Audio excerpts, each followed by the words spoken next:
Bonjour, bienvenue sur la Voix de Morgane. J'espère que vous allez bien. Je reprends tout de suite. Trois hommes dans un bateau, sans parler du chien, de Jérôme K. Jérôme. Et j'en suis au chapitre 9. Combien il y a de chapitres? Vous savez, est-ce que j'ai regardé déjà? Chapitre 16. Je vais peut-être les lire deux par deux, à partir de maintenant, non? Allez, c'est ce que je vais faire. Merci beaucoup pour votre écoute et à tout à l'heure, après cette lecture. Chapitre 9. On met Georges au travail. Diabolique manie des cordelles de halage. Ingratitude d'un skiff à deux rameurs, à l'heure et aller. Un moyen d'utiliser les amoureux. Étrange disparition d'une vieille dame. Plus on se hâte, moins on va vite. Être hallé par des jeunes filles, expérience passionnante. L'écluse disparue ou le fleuve hanté. Musique sauvée. Maintenant que nous le tenions, il s'agissait de faire travailler Georges. Mais Georges, cela va sans dire, n'était pas en goût de travailler. Il s'était déjà beaucoup fatigué à sa banque, prétendait-il. Harris, d'un naturel peu sensible et peu enclin à la pitié, lui répondit « Bah, tu te fatigueras sur la Tamise, pour changer. La diversion fait toujours du bien. Allons, Oust, attrape la corde et tire-nous. » En toute conscience, pas même la sienne, Georges ne pouvait s'y refuser. Il insinua pourtant qu'il vaudrait mieux pour lui rester dans le canot à préparer le thé, tandis que Harris et moi nous hâlerions, car la confection du thé est une besogne pénible. Et Harris et moi paraissions fatigués. Pour toute réponse à cette proposition, nous lui lançâmes la cordelle de halage dont il s'empara. Ce genre de cordage a des propensions aussi étranges qu'inexplicables. Vous l'enroulez avec autant de patience et de soin que s'il s'agissait de plier un pantalon neuf, et 5 minutes plus tard, quand vous le ramassez, vous ne trouvez plus qu'un épouvantable enchevêtrement tout à fait révoltant. Ce n'est pas pour être insultant, mais je crois fermement que si vous preniez une cordelle au hasard, après l'avoir étendue bien droite de tout son long au milieu d'un champ, il vous suffirait de lui tourner le dos 30 secondes pour découvrir en la regardant de nouveau qu'elle s'est rassemblée tout en un tas au centre du champ et s'est entortillée sur elle-même et toute remplie de nœuds, qu'elle a perdu ses deux bouts et qu'elle n'est plus que boucle. Vous mettriez une bonne demi-heure assis là sur l'herbe et sans cesser de jurer pour la débrouiller. Telle est mon opinion sur les cordelles en général. Bien entendu, il peut y avoir des exceptions honorables. Je ne dis pas le contraire. Il peut exister des cordelles qui fassent honneur à leur corporation, des cordelles consciencieuses et respectables, des cordelles qui ne se prennent pas pour un ouvrage au crochet et ne tentent pas de figurer en un dessus de canapé dès l'instant où on les laisse à elles-mêmes. Il se peut, dis-je, qu'il y ait de ces cordelles-là. Je souhaite sincèrement qu'il en existe, mais je n'en ai pas encore rencontré. La cordelle en question, je venais de la rassembler moi-même juste avant d'arriver à l'écluse. Je n'avais pas permis à Harris d'y toucher, vu sa maladresse. Je l'avais bouclée en rond avec une sage lenteur, arrêtée par un nœud au milieu, pliée en deux, et déposée doucement au fond du canot. Harris l'avait soulevée méthodiquement et passée à Georges. Georges l'avait prise d'une main ferme et, s'éloignant un peu, avait commencé à la dérouler comme s'il eût démailloté un enfant nouveau-né. Il n'en eut pas déroulé 10 mètres que l'engin ne ressemblait plus à rien d'autre qu'à un paillasson en mauvais état. C'est toujours la même chose, et il s'ensuit toujours le même résultat. Le copain de la berge qui s'efforce de débrouiller le cordage croit que toute la faute en est au collègue qui l'a enroulé. Et sur la Tamise, quand on pense quelque chose, on le dit. « Qu'est-ce que tu as prétendu fabriquer avec cette corde? Un filet de pêche? Tu en as fait du propre. Tu ne pouvais donc pas l'enrouler convenablement, espèce d'empoté ?» grommelle-t-il de temps à autre, tout en se débattant frénétiquement avec la cordelle qu'il étale à plat sur le chemin de halage et qu'il examine en tous sens dans l'espoir d'en trouver le bout. D'autre part, celui qui l'a enroulée croit que la seule responsabilité du gâchis revient à celui qui a essayé de la dérouler. « Elle était très bien arrimée quand tu l'as prise, s'écrie-t-il indigné. Tu ne penses donc pas à ce que tu fais. Tu manies les objets sans aucune précaution. Tu arriverais à faire s'enchevêtrer un poteau d'échafaudage. » Ils se mettent si en colère l'un contre l'autre qu'ils souhaiteraient se pendre réciproquement avec l'objet du litige. 10 minutes se passent et le premier copain, perdant la tête, pousse un hurlement, trépigne sur la corde, puis prétend la débrouiller plus vite en attrapant le premier nœud qui lui tombe sous la main et en tirant dessus. Il n'aboutit naturellement qu'à rendre les chevaux plus inextricables. Alors le second copain sort du canot pour venir à son aide et ils s'embarrassent et se gênent mutuellement. Ils s'emparent tous deux du même bout de corde, tirent dessus en sens opposé et se demandent ce qu'il retient. En fin de compte, le malheur est réparé. Alors, ils se retournent et voient le canot, parti à la dérive, qui file droit vers le barrage. Je me rappelle un jour où l'aventure est arrivée réellement. C'était un peu au-dessus de Boveney, par un matin assez venteux. Nous descendions le fleuve à l'aviron lorsque, passé le tournant, nous avisâmes sur la berge 2 canotiers.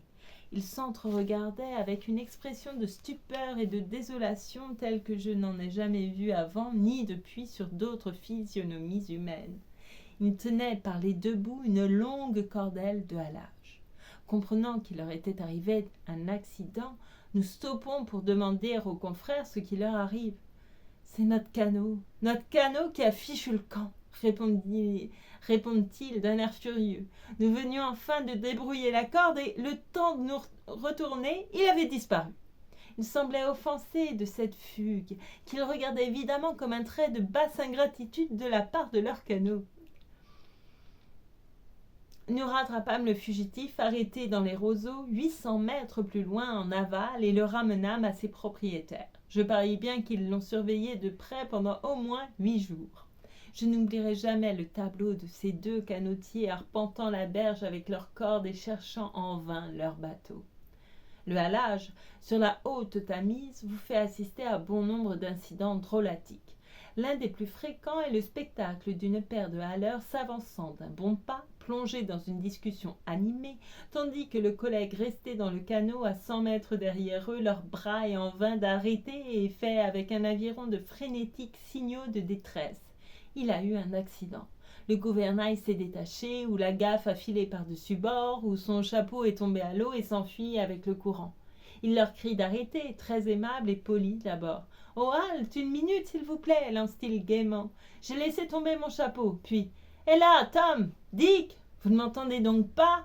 d'un ton déjà un peu moins affable. Ensuite « Hé là, sacrée bande d'idiots ! Hé là, halte! Oh, tas de... » Après quoi il bondit, trépigne, devient cramoisi à force de hurler et les injurie tant qu'il peut. Sur la berge, les petits gamins s'arrêtent pour se moquer de lui et lui jettent des cailloux quand il passe devant eux, remorqués à l'allure de 6 km à l'heure, sans pouvoir leur échapper. Pardon. La plupart de ces incidents fâcheux seraient évités si les haleurs voulaient bien se souvenir qu'ils sont en train de haler et s'ils se retournaient de temps à autre pour voir ce que devient le remorqué. Il est préférable de n'avoir qu'un seul haleur. S'ils sont 2, ils s'oublient à bavarder. Et la faible résistance offerte par le canot n'est pas suffisante pour les rappeler à la réalité.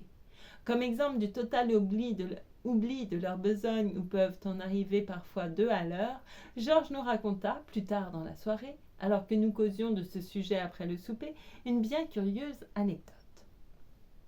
Ils étaient un soir, nous dit-il, lui et 3 copains, dans un canot lourdement chargé et ils ramaient contre le courant. Ils avaient dépassé Maidenhead et un peu au-dessus de l'écluse de Cookham, ils remarquèrent, marchant sur le chemin de halage, un jeune homme et une jeune fille apparemment plongés dans une conversation d'un intérêt captivant. Ils portaient à eux 2 un croc de bateau et, amarré au croc, une corde qui traînait derrière eux, le bout dans l'eau. Nul canot à proximité, nulle barque en vue. À un moment donné, la chose était certaine, il devait y avoir eu, attaché à cette corde, une embarcation. Qu'en était-il advenu? Quel sombre destin l'avait ravie, elle et ses occupants? Ténébreux mystère. L'accident, quel qu'il fût, n'avait d'ailleurs troublé en rien les 2 jeunes gens qui allaient. Il leur restait le croc et la corde, et c'était, semblait-il, tout ce qu'ils jugeaient nécessaire à leur travail. Georges s'apprêtait à les tirer de leur illusion lorsqu'une idée lumineuse lui traversa l'esprit, et il s'abstint de les prévenir. À l'aide d'une gaffe, il l'accrocha et ramena à son bord le bout de la corde. On boucla celle-ci autour du mât, puis, rentrant les avirons, les canotiers allèrent s'asseoir à l'arrière et allumèrent leurs pipes. C'est ainsi que le jeune homme et la jeune fille allèrent ces 4 gros fainéants et leurs lourds canots jusqu'à Marlow. Georges nous dit que jamais il n'avait vu autant de désolation muette concentrée en un seul regard qu'au moment où les 2 jeunes gens, arrivés à l'écluse, se rendirent compte que depuis 3 kilomètres, ils tiraient un autre canot que le leur. Georges estimait que, n'eût été la présence apaisante de la jeune fille, le jeune homme se serait livré à des violences de langage. La demoiselle fut la première à revenir de sa surprise. Elle joignit les mains et s'écria affolée. « Oh, Henri, où peut donc être ma tante ?»« Est-ce qu'ils ont retrouvé cette bonne dame ?» demanda Harris. Georges lui répondit qu'il l'ignorait. Un autre témoignage de ce dangereux défaut d'entente entre Haller et Hallé se produisit un jour sous nos yeux, à Georges et à moi, un peu au-dessus de Walton. C'était à l'endroit où le chemin de halage s'abaisse en pente douce jusqu'à descendre dans l'eau. Nous campions sur l'autre rive et nous ne perdîmes rien du spectacle. À un moment donné arrive un petit canot qui fendait l'eau à toute vitesse, tiré par un puissant cheval de Bélandre sur lequel était perché un tout petit gamin. Jonchant le canot en des poses nonchalantes et rêveuses, se prélassaient 5 types et l'homme de barre avait l'air particulièrement béat.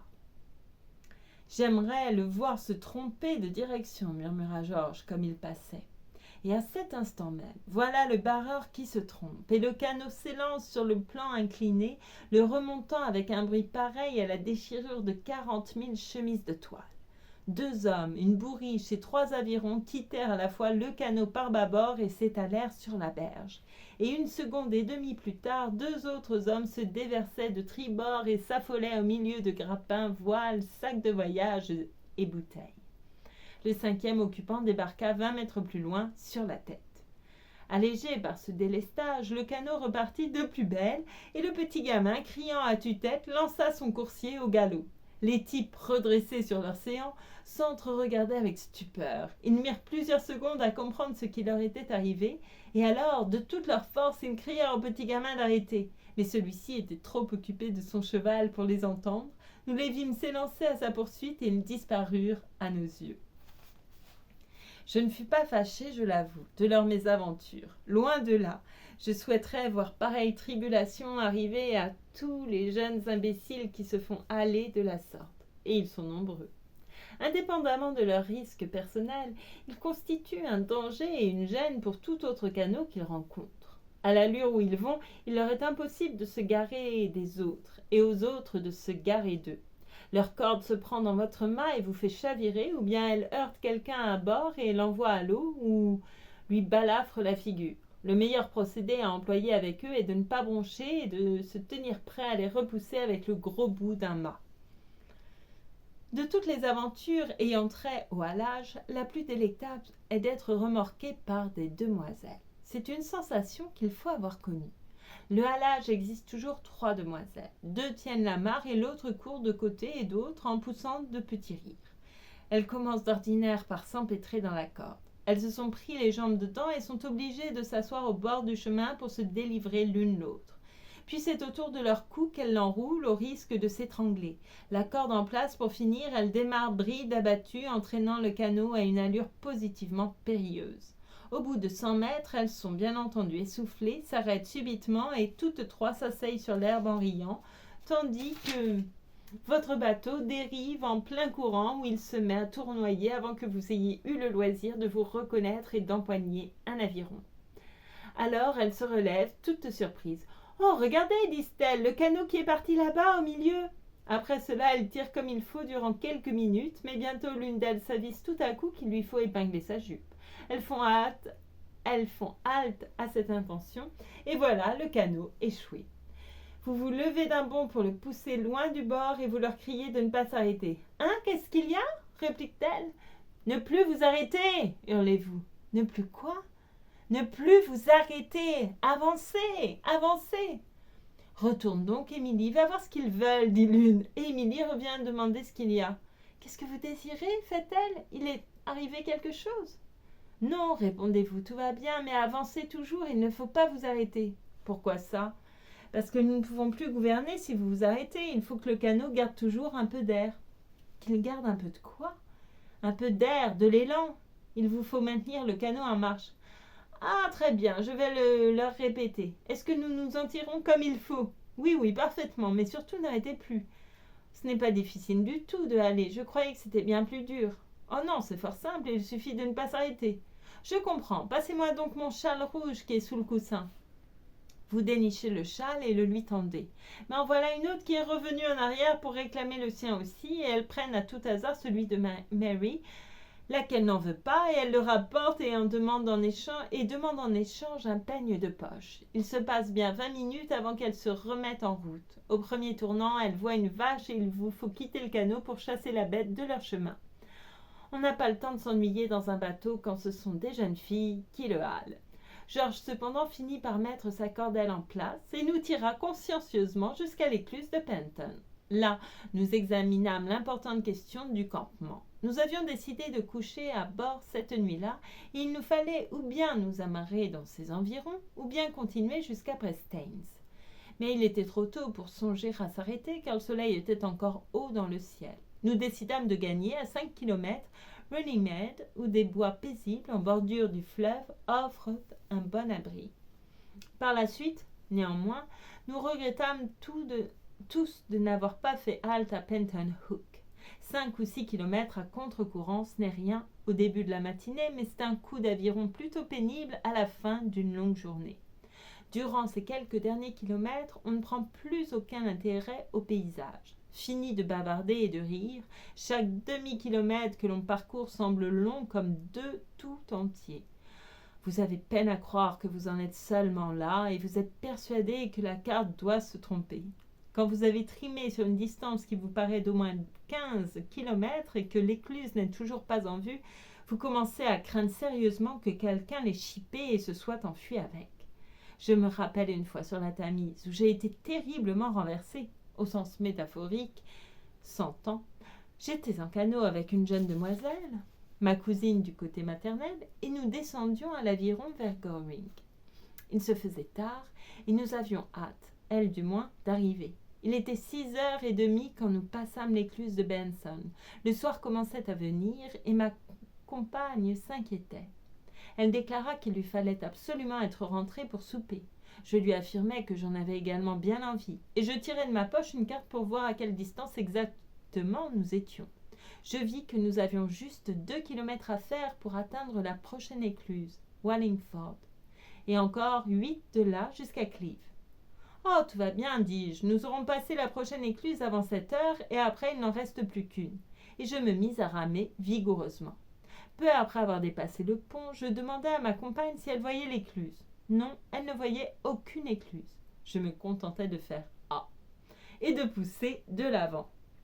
Au bout de 5 nouvelles minutes, je la priai de regarder encore une fois. « Non, répondit-elle, je ne vois toujours pas 13 écluses. »« Vous êtes sûre, ma cousine, de connaître une écluse quand vous en voyez une ?» lui demandai-je non sans hésitation, car je craignais de l'offenser. Mais ma question ne l'offensa pas du tout et elle me proposa de regarder moi-même. Je déposai donc les avirons pour jeter un coup d'œil. Dans le crépuscule, le fleuve s'allongeait devant nous en ligne droite sur l'espace de 1500 mètres. On n'apercevait pas l'ombre d'une écluse. « Ne croyez-vous pas que nous nous sommes égarés, Edith ?» interrogea ma compagne. Je ne voyais pas comment c'était possible. J'insinuai néanmoins que d'une façon ou d'une autre, nous avions pu nous fourvoyer dans le courant de dérivation, ce qui nous menait droit aux chutes. Cette perspective ne la rassura pas du tout, et elle se mit à pleurer. Elle affirma que nous allions être noyés tous les deux et que ce serait là son châtiment d'être venu en canot avec moi. Le châtiment me parut excessif. Mais ma cousine n'était pas de cet avis, elle espérait du moins que notre fin serait prompte. Je tentai de la rassurer et de prendre l'aventure en riant. Il était évident, lui dis-je, que je ne ramais pas aussi vite que je le croyais. Mais nous ne pouvions manquer d'atteindre bientôt l'écluse. Et j'avançais encore de 1500 mètres. Alors je commençais à devenir inquiet, moi aussi. Je consultais de nouveau ma carte. L'écluse de Wallingford s'y trouvait nettement indiquée à 2 kilomètres en aval de Benson. Ma carte était bonne, on pouvait s'y fier. D'ailleurs, je me rappelais fort bien cette écluse. Je l'avais franchie 2 fois. Où étions-nous? Que nous était-il arrivé? Je commençais à croire que tout cela devait être un songe, qu'en réalité je me trouvais endormie dans mon lit et que j'allais me réveiller dans 1 minute et m'entendre annoncer qu'il était 10 heures passées. Je demandai à ma cousine si elle croyait que ce fût un songe, et elle me répondit qu'elle allait précisément me poser la même question. Et alors cette perplexité nous envahit l'un et l'autre. Étions-nous endormis tous les deux? Et si oui, lequel de nous était le vrai personnage qui rêvait, et lequel n'était rien qu'un songe? Cela devenait tout à fait intéressant. Cependant, je continuais à ramer, et toujours pas d'écluse en vue. Le fleuve se faisait de plus en plus sombre et mystérieux sous les ombres croissantes de la nuit, et les choses prenaient un aspect étrange et surnaturel. Je songeais aux farfadets et aux lutins, aux feux follets et à ces méchantes sorcières qui passent la nuit sur les rocs à guetter les voyageurs pour les séduire et les précipiter dans les tourbillons, et je regrettais de n'avoir pas mené une vie plus vertueuse et n'avoir pas chanté davantage d'hymnes. Au milieu de mes réflexions, j'entendis les bienheureux accords du refrain « Qu'il est chic » joué et fort mal sur un accordéon, et je compris que nous étions sauvés. Je n'admire pas en règle générale les accents de l'accordéon, mais oh, combien alors sa musique nous parut belle à tous deux, beaucoup infiniment plus belle que la voix d'Orphée, le luth d'Apollon ou tout autre instrument de ce genre. Une mélodie céleste dans notre état d'esprit n'aurait servi qu'à nous affoler plus encore. Une harmonie émouvante, correctement exécutée, nous l'aurions prise pour la voix d'un fantôme, et tout espoir nous eût abandonnés. Mais dans les accords de « Qu'il est chic », tirés à contretemps et avec des variations involontaires d'un accordéon poussif, il y avait quelque chose de singulièrement humain et rassurant. Les doux sons se rapprochèrent et la barque d'où ils émanaient fut bientôt bord à bord avec nous. Elle contenait une société de joyeux provinciaux en route pour une partie de canot au clair de lune. Il n'y avait pas de lune, mais ce n'était pas de leur faute. Je n'ai de ma vie vu gens plus aimables et sympathiques. Je les hélais et les priais de m'indiquer le chemin de l'église de Wallingford, que je cherchais en vain depuis 2 heures. « L'écluse Wallingford, me répondit-on. Mon Dieu, monsieur, elle est supprimée depuis plus d'1 an. Il n'y a plus d'écluse Wallingford, monsieur. Vous voici presque arrivé à Cleves. Dis donc, Bill, c'est à crever de rire. Voilà un honorable citoyen qui cherchait l'écluse Wallingford. » Je n'avais pas songé à cette explication. Volontiers, je leur eusse sauté au cou de joie, mais le courant était trop fort à cet endroit-là pour me le permettre, et je dus me contenter de simples paroles de reconnaissance qui me parurent froides. Nous les remerciâmes à plusieurs reprises, ajoutant que la nuit était admirable et leur souhaitant bonne excursion. Je crois même que je les invitais tous à venir passer une semaine chez moi, et que ma cousine leur dit que sa mère serait très heureuse de faire leur connaissance. Nous chantâmes le chœur des soldats de Faust, et en fin de compte, nous fûmes de retour chez nous à temps pour souper. Donc c'est la fin du chapitre 9. Chapitre 10.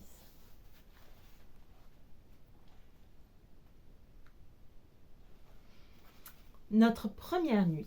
Sous la tente, un appel au secours, l'esprit de contradiction des bouilloires athées, souper, comment se sentir vertueux. On demande une île déserte convenablement installée, bien drainée, voisinage de l'océan Pacifique Sud, de préférence. Singulière aventure arrivée au père de Harris. Une nuit agitée. Je commençais à croire avec Harris que l'écluse de Belware avait disparu de la même façon. George nous avait allés jusqu'à Staines. Nous l'avions relayé à partir de là, et il nous semblait tirer derrière nous 50 tonnes et marcher depuis 60 kilomètres. À 7h30 seulement, nous fûmes dans le bief supérieur. Et, nous rembarquant tous et marchant à l'aviron, nous longeâmes la rive gauche en quête d'un endroit favorable pour nous arrêter. Notre intention primitive était de débarquer sur l'île de la Grande Charte, ce coin délicieux où le fleuve sinue à travers une molle vallée verdoyante, et de camper dans l'une des multiples anses pittoresques qui découpent cette terre minuscule. Mais en somme, le pittoresque ne nous attirait plus autant, et de loin, qu'au début de la journée. Le petit espace d'eau compris entre un chaland à charbon et une usine à gaz nous eut amplement satisfaits pour ce soir. Le paysage nous était bien égal. Nous ne demandions plus qu'à souper et à nous coucher. Malgré tout, nous fîmes halte à la pointe de l'île qui s'appelle le cap du Pique-Nique et accostâmes dans un joli recoin sous un grand orme aux racines saillantes duquel fut amarré le bateau. Nous comptions alors prendre le souper, nous étant passés de thé pour gagner du temps, mais Georges nous en dissuada. Il valait mieux d'après lui monter la tente avant l'obscurité complète afin de voir ce que nous faisions. La besogne terminée, ajouta-t-il, nous pourrions nous mettre à manger, l'esprit en repos. L'installation de cette bâche nous donna plus de tintouin qu'aucun de nous ne l'avait prévu. En théorie, c'est tout simple. Vous prenez 5 demi-cercles en fer, pareils à des arceaux de croquets gigantesques, vous les ajustez par-dessus le canot, puis les recouvrez de la toile qui se fixe par le bas. Cela devait nous demander au plus 10 minutes. Pensions-nous. Nous étions loin du compte. Nous prîmes les cerceaux pour les emboîter dans les mortaises à eux destinés. On ne croirait pas que ce puisse être là un travail dangereux, mais lorsque j'y pense, je trouve miraculeux qu'aucun de nous soit encore vivant pour faire ce récit. Ce n'étaient pas des cerceaux, mais de vrais démons. D'abord, ils refusèrent absolument d'entrer dans leur mortaise. Il nous fallut les y contraindre à coups de talons et taper dessus avec la gaffe. Puis, une fois ajustés, on découvrit que ce n'étaient pas les cerceaux destinés à ces mortaises-là. Et il fallut les retirer. Mais ils ne voulaient plus sortir. À la fin, quand 2 d'entre nous eurent bataillé avec eux pendant 5 minutes, ils jaillirent subitement, dans l'intention évidente de nous jeter à l'eau et de nous noyer. Ils s'étaient articulés par le milieu, et lorsqu'on ne les regardait pas, ils nous pinçaient avec leurs charnières aux endroits sensibles du corps. Tandis qu'on luttait avec un côté du cerceau et qu'on s'efforçait de le persuader de faire son devoir, l'autre moitié vous arrivait par derrière en traître et vous frappait sur le crâne. Nous réussîmes enfin à les fixer, et il ne resta plus qu'à les recouvrir de la toile. Georges la déroula et assujettit l'une de ses extrémités par-dessus l'avant du bateau. Harris se tint au milieu pour la prendre à Georges et me la faire passer, et je restai à l'arrière pour la recevoir. Elle mit longtemps à me parvenir. Georges remplissait son rôle correctement, mais c'était pour Harris un travail nouveau, et il le sabotait. Comme il s'y prit, je l'ignore. Et comment il s'y prit, je l'ignore, et lui-même fut incapable de l'expliquer, mais par quelques procédés mystérieux, il réussit, après 10 minutes d'efforts surhumains, à s'emberlificoter complètement dedans. Il était si bien entortillé dans les replis de la toile qu'il n'arrivait pas à se dégager. Il fit, bien entendu, des pieds et des mains pour recouvrer sa liberté, selon le droit imprescriptible de tout Anglais, et par la même occasion, je l'appris ensuite, il bourrait Georges de coups. Alors Georges, tout en injuriant Harris, se mit également à se débattre, et lui aussi fut empêtré et garrotté dans la toile. Je ne me rendis pas compte de tout cela sur le moment. Je n'étais pas au courant de la manœuvre. On m'avait dit de ne pas bouger et d'attendre que la toile me parvint, et nous restions là, Montmorency et moi, à attendre, sages comme des images. Nous nous apercevions bien que la toile avait des soubresauts violents et s'agitait beaucoup, mais nous supposions que cela faisait partie du système et nous n'avions garde d'intervenir.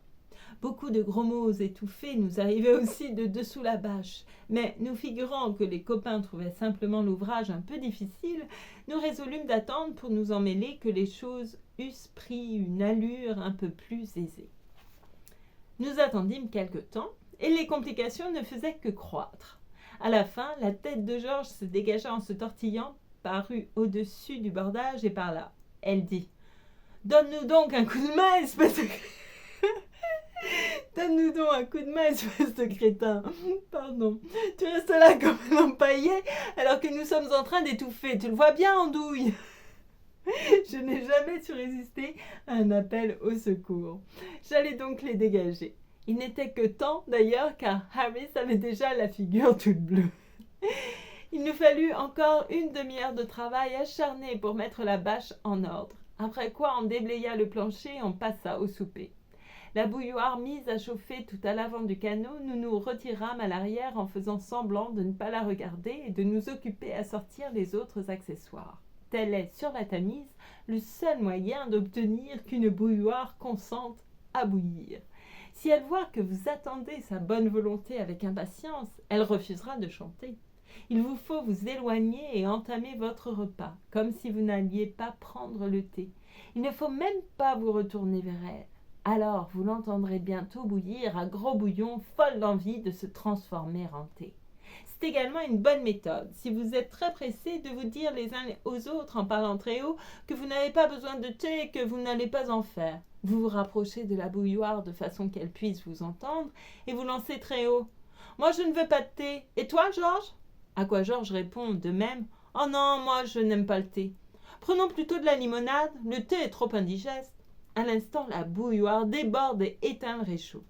Grâce à cette innocente supercherie, la table était à peine dressée que le thé attendait. La lanterne allumée, on s'assit en tailleur pour souper. Ce dîner, nous en avions besoin. 35 minutes durant, dans toute l'étendue de notre canot, on n'entendit d'autre bruit qu'un cliquetis de couteaux et de vaisselle et le broiement incessant de 4 paires de mâchoires. Au bout de 35 minutes, Harris fit « Ah !» et retira sa jambe gauche de dessous lui pour l'y remplacer par la droite. 5 minutes plus tard, Georges à son tour dit « Ah !» et jeta son assiette au loin sur la rive. 3 autres minutes après, Montmorency donna le premier signe de contentement qu'il eût encore manifesté depuis le départ. Il se laissa rouler sur le flanc, les pattes étendues. Puis à mon tour, je fis « Ah !» et rejetai en arrière ma tête, qui rebondit sur l'un des cerceaux, mais peu m'importait, je ne poussais même pas un juron. Qu'on se sent bien lorsqu'on a bien mangé, comme on est en paix avec soi-même et avec le reste du monde. Les gens qui en ont essayé m'affirment qu'une conscience pure vous rend très heureux et content. Mais un estomac garni fait tout aussi bien l'affaire à meilleur compte et est plus facile à obtenir. On se sent d'une générosité à tout pardonner, après un repas copieux et qui se digère bien. On a l'esprit noble, le cœur bienveillant. Elle est fort étrange, cette domination exercée sur notre intellect par nos organes digestifs. Nous ne travaillons, nous ne pensons que si notre estomac nous y autorise. Il nous dicte nos sentiments, nos passions. Après des œufs au lard, il ordonne « travail ». Après un beefsteak arrosé de bière, il décrète « dors ». Après une tasse de thé, 2 petites cuillerées par tasse et ne pas laisser infuser plus de 3 minutes, il dit au cerveau « allons, debout et montre ta force, sois éloquent, profond, ému. Plonge un regard lucide dans la nature et dans la vie. Déploie les blanches ailes de la pensée palpitante et, dominant de haut le tourbillon du monde, prends ton essor, esprit divin, par des longues avenues d'astres flamboyants qui mènent aux portes de l'éternité. » Après des petits pains tout chauds, sois pesant et sans âme comme le bétail des champs. Sois un animal sans pensée, à l'œil vague, que n'éclaire nulle lueur d'imagination, ni d'espoir, ni de crainte, ni d'amour, ni de vie. Et après du cognac, pris à la dose suffisante, il prononce « Allons, fou, grimace et cabriole, fais rire tes frères humains, divague et bravasse des mots sans suite, et montre quel impuissant fantoche est un pauvre humain dont l'esprit et la volonté sont noyés dans 2 centimètres d'alcool, comme des chats nouveau-nés allongés côte à côte. » Nous ne sommes que les authentiques et très humbles esclaves de notre estomac. Inutile de nous efforcer vers la droiture et la moralité, mes amis. Surveillez votre estomac avec vigilance et réglez son régime avec soin et discernement. Alors la sérénité de la vertu régnera dans votre cœur, sans nul effort de votre part. Vous serez un bon citoyen, un mari aimant, un tendre père, un homme pieux et noble. Avant notre souper, Harris, Georges et moi étions hérissés, grincheux et querelleurs. Après le repas, nous débordions d'une bienveillance mutuelle qui rayonnait jusque sur le chien. Nous nous aimions les uns les autres. Nous aimions tout le monde. Harris, en se levant, marcha sur les orteils de Georges. Si c'était arrivé avant le souper, Georges eût formulé, concernant l'avenir de Harris en ce monde et en l'autre, des souhaits à faire frémir un homme réfléchi. À présent, il se contenta de dire « Doucement, vieux, prends garde à mes oignons ». Et Harris, au lieu de nous faire observer de son ton le plus désagréable qu'il était difficile de ne pas rencontrer sous ces semelles un bout quelconque du pied de Georges lorsqu'on circulait dans un rayon de 10 mètres autour de l'endroit où ce citoyen était assis, et d'ajouter que Georges devrait absolument s'interdire d'entrer dans un canot de dimension normale avec des pieds de cette longueur, qu'il ferait mieux de laisser pendre par-dessus bord, comme il l'eût fait avant de souper, répondit à présent « Oh, je regrette beaucoup, vieux frère, j'espère que je ne t'ai pas fait mal. » Et Georges répondit « Pas du tout », ajoutant que c'était de sa faute. Et Harris reprit que c'était au contraire de la sienne. C'était gentil tout plein de les entendre. On alluma les pipes et on resta à causer en contemplant la nuit sereine. « Ah, pourquoi, fit Georges, ne pouvoir vivre toujours comme à cette heure, loin du monde, de ses péchés et de ses tentations, à mener une existence frugale et paisible et à faire le bien ?» Je lui répondis que c'était précisément le genre d'existence auquel j'aspirais depuis toujours, et nous examinâmes la possibilité d'opérer notre retraite, tous les quatre, vers une île déserte et bien installée où nous vivrions dans les bois. Harris objecta que l'inconvénient des îles désertes était leur humidité excessive, mais Georges lui répondit qu'un drainage convenable y remédierait.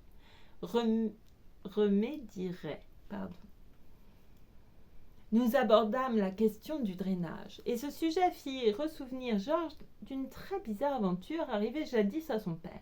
Son père, raconta-t-il, voyageait dans le pays de Galles avec un de ses amis, et un soir ils s'arrêtèrent dans une petite auberge où il y avait d'autres voyageurs, auxquels ils se joignirent pour passer la soirée. Celle-ci fut très joyeuse et se prolongea jusqu'à une heure tardive.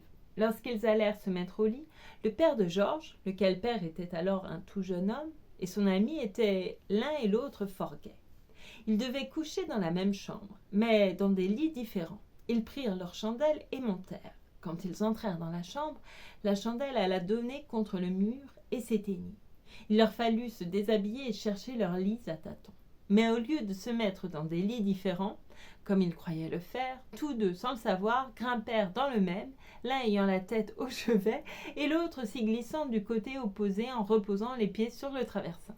Après un moment de silence, le père de Georges appela « Joe !»« Qu'est-ce qu'il y a, Tom ?» répondit de l'autre bout du lit la voix de Joe. « Dis donc, il y a quelqu'un dans mon lit. » Pardon. « Dis donc, il y a quelqu'un dans mon lit, » reprit le père de Georges. « Il a les pieds sur mon traversin. »« Eh bien, c'est extraordinaire, Tom, » répliqua l'autre. « Mais je veux être pendu s'il n'y a pas aussi quelqu'un dans mon lit. »« Qu'allons-nous faire ?» demanda le père de Georges. « Ma foi, je vais le flanquer dehors, » répondit Joe. « Moi aussi, » fit le père de Georges vaillamment.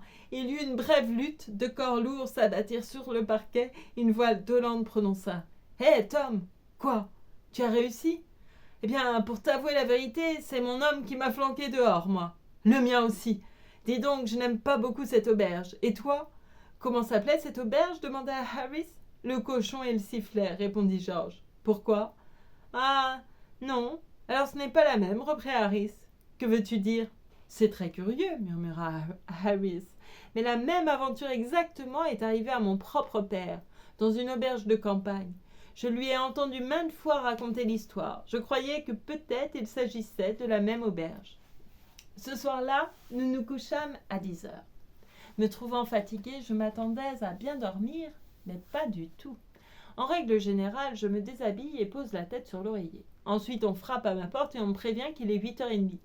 Mais ce soir-là, tout s'était mis contre moi. La nouveauté du couchage, la dureté du bateau, la position gênante. J'avais les pieds sous un banc et la tête sur un autre. La rumeur de l'eau clapotant autour du canot et le bruit du vent parmi les branches me dérangèrent et me tinrent éveillée. Je réussis tout de même à dormir quelques heures, et alors une partie du bateau, qui semblait avoir poussé au cours de la nuit, car elle ne s'y trouvait certainement pas à notre départ et elle avait disparu au matin, se mit à m'entrer dans l'échine. Je continuais d'abord à dormir malgré cette torture, rêvant que j'avais avalé une pièce d'or et qu'on me perçait un trou dans le dos à l'aide d'un vilebrequin pour tâcher de la reprendre. Le procédé me parut déloyal. J'affirmai à mes bourreaux que je leur devrais la somme et qu'ils la recevraient à la fin du mois. Mais eux ne l'entendaient pas de cette oreille et me répondirent qu'ils tenaient à la ravoir tout de suite pour ne pas laisser s'accumuler par trop les intérêts. Je ne tardai pas à me fâcher tout à fait et leur dis ce que je pensais d'eux. Alors ils imprimèrent au vilebrequin une torsion si douloureuse que je me réveillai. Il faisait irrespirable dans le bateau et j'avais la migraine. Aussi l'envie me prit-elle d'aller faire quelques pas dans la fraîcheur de la nuit. J'enfilai les premiers vêtements qui me tombèrent sous la main, les uns à moi, d'autres à George et à Harris, et me glissant sous la bâche, je passai sur la rive. C'était une nuit splendide. La lune avait disparu sous l'horizon et la terre paisible demeurait seule avec les étoiles. Le silence et la paix infinie donnaient l'illusion que durant le sommeil de ses enfants, les astres s'entretenaient avec elle, leur sœur, causant de mystères grandioses, à voix trop grave et trop profonde pour être perceptible au sens rudimentaire des humains. Elle nous inspire une respectueuse terreur, ces lointaines étoiles, par leur lumière froide et pure. Nous sommes pareils à des enfants dont les petits pieds se sont fourvoyés dans le temple obscur de la divinité qu'on leur a appris à adorer, mais qu'ils ne connaissent pas. Comme eux, sous la pénombre démesurée du dôme sombre, nous levons les yeux, espérant et craignant à la fois d'apercevoir le spectacle interdit caché dans ses profondeurs. Malgré cela, elle nous verse tant de consolation et de force, cette nuit splendide. En sa présence sublime, nos petits chagrins, pris de honte, se dissipent. Le jour a été si plein de hâte et de soucis, nos cœurs si gros de pensées mauvaises et d'amertume, le monde nous a paru si dur et si injuste. Mais la grande nuit, pareille à une mère pleine d'amour, pose sa douce main sur notre cœur enfiévré et tourne sa face vers notre visage baigné de pleurs. Elle sourit, et bien qu'elle ne parle pas, nous comprenons son langage muet. Elle presse contre son sein notre joue brûlante, et c'en est fini de notre peine. Parfois, quand notre souffrance est très profonde et très réelle, nous nous taisons devant elle, parce que le seul langage qui convienne à notre douleur serait le gémissement. La nuit a un cœur plein de pitié pour nous. Incapable de soulager notre mal, elle prend nos mains dans les siennes et ce petit monde devient minuscule, de plus en plus lointain, au-dessus de nous. Emportés sur les sombres ailes de la nuit, nous arrivons l'espace d'un instant devant une présence plus grandiose que la sienne, et dans la merveilleuse lumière de cette sublime présence, toute la vie humaine s'étale à nos yeux comme un livre, et nous comprenons que la tristesse et la douleur ne sont autres que les anges de Dieu.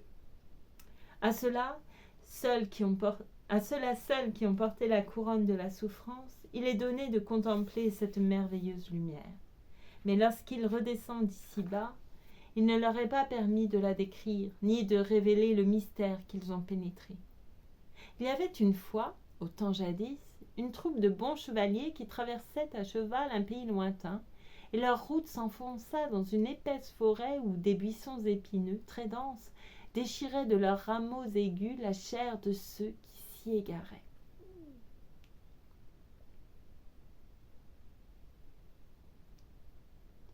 Les arbres de ce bois avaient des feuillages très épais et très sombres, si bien que nul rayon de lumière ne descendait parmi les branches pour en éclairer la lugubre tristesse.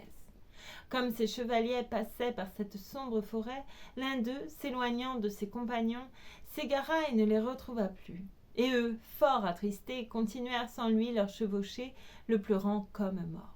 Quand ils furent arrivés au beau château qui était le but de leur voyage, ils y passèrent de longs jours à se divertir. Un soir qu'ils étaient réunis joyeusement dans la grande salle devant la cheminée où flambaient des troncs d'arbres et qu'ils buvaient à la santé de leur maîtresse, leur compagnon, qu'ils croyaient perdu, arriva et les salua. Ses vêtements étaient en lambeaux comme ceux d'un mendiant, et sa chair délicate présentait maintes affreuses blessures, mais son visage rayonnait d'une joie indicible. Ils l'interrogèrent sur ce qui lui était arrivé. Il leur raconta comment, après avoir perdu son chemin dans la sombre forêt, il avait erré bien des jours et bien des nuits, jusqu'au moment où, déchiré et sanglant, il s'était couché pour attendre le trépas. Alors, comme il se sentait déjà presque mourant, ô merveille! Du fond des farouches ténèbres, il vit s'avancer vers lui une majestueuse jeune fille qui le prit par la main et le conduisit par des chemins détournés, inconnus de tous les hommes, jusqu'à un endroit où, dans les ténèbres de la forêt, surgit une lumière si éclatante que la clarté du jour s'effaçait devant elle comme un lumignon sous le soleil. Dans cette merveilleuse lumière, notre chevalier égaré vit apparaître comme en songe une vision. Et si belle et si splendide était la vision que, sans plus songer à ses blessures saignantes, il resta perdu dans le ravissement d'une joie aussi profonde que la mer dont nul homme ne peut sonder les abîmes. La vision s'évanouit, et le chevalier, s'agenouillant sur le sol, remercia son bon ange qui, dans cette sinistre forêt, avait égaré ses pas pour lui faire voir la vision qui s'y trouvait cachée. Et le nom de la sombre forêt était Douleur. Mais de la vision qu'eut le bon chevalier, il ne nous est rien permis de dire. Voilà, c'est la fin du chapitre 11. Je vous remercie beaucoup pour votre écoute. Je vous souhaite une belle journée ou une belle nuit ou une belle soirée. Et... Pardon. Et je vous dis à très bientôt. Est-ce que vous vouliez un autre extrait de quelque chose ?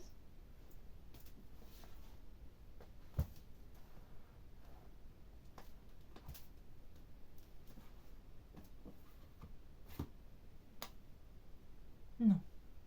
Je m'arrête là. Merci beaucoup. Prenez soin de vous, faites attention à vous. À très bientôt. Merci encore.